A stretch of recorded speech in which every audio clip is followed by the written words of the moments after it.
Now, Kate, if it wasn't already official, Ballarat is Bulldogs country. That's 10 from 14 games now. They are owning Mars Stadium. It's become a real fortress, and it was on show again today. Reduced capacity, of course. They're doing the redevelopment there.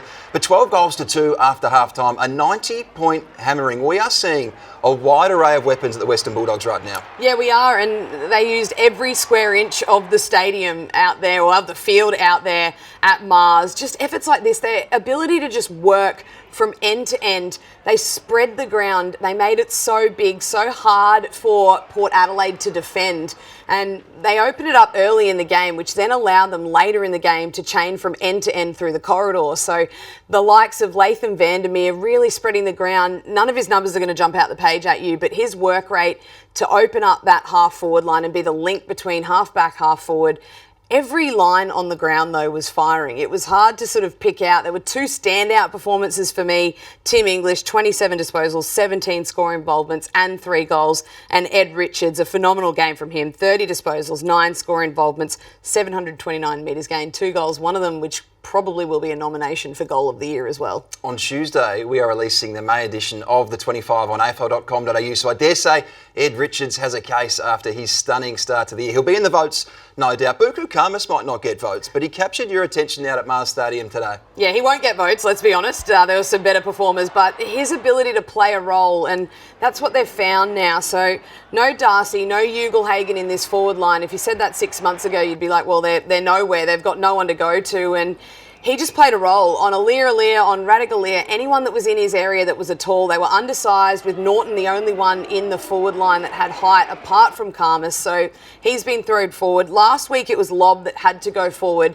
but that was because Buslinger was in the side. Buslinger was the sub this week, so it had to be someone that played that negating role. He scored 2 goals of his own, so not only did he negate Aliir and Radagalier's influence on the game, but he went forward and kicked goals himself, which I was the most impressed about. Now, we are only 8 rounds into the year, but when you consider what Luke Beveridge has had to deal with and the daily discourse around his contract status, he's got a compelling case right now to be the Coach of the Year. Well, in my eyes, he's the Coach of the Year up until this point. I think the ability that he's had over the last sort of 12 to 24 months. So last year he played Ed Richards, Joel Frazier. He got games into them in positions that he wanted to play them in. He let go Caleb Daniel and Jack McRae from that list. So for me, that's a tick. Those 2 players have blossomed into what they need through the midfield.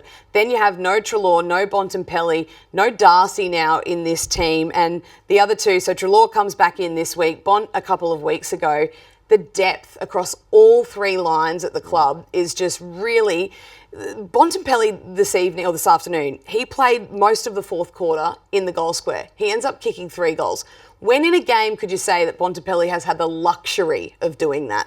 He's usually rolling through the midfield. He has to do it all. But Matt Kennedy as well coming across to this football club. I think just their depth. I know we've spoken a lot about the midfield there, but forward, mids, backs, the way that he's been able to structure this up, get games, get time into certain players in different positions, is holding them in some very good stead come the end of the season. Willie Rioli will face some MRO scrutiny for an off-the-ball incident in the 3rd quarter involving Bailey Dale. I think he's facing a 1-week ban, intentional, low impact, high contact. We saw a somewhat similar incident last week with Mitch Hinge, who was unsuccessful in having that overturned. So one to keep an eye on later in Sunday.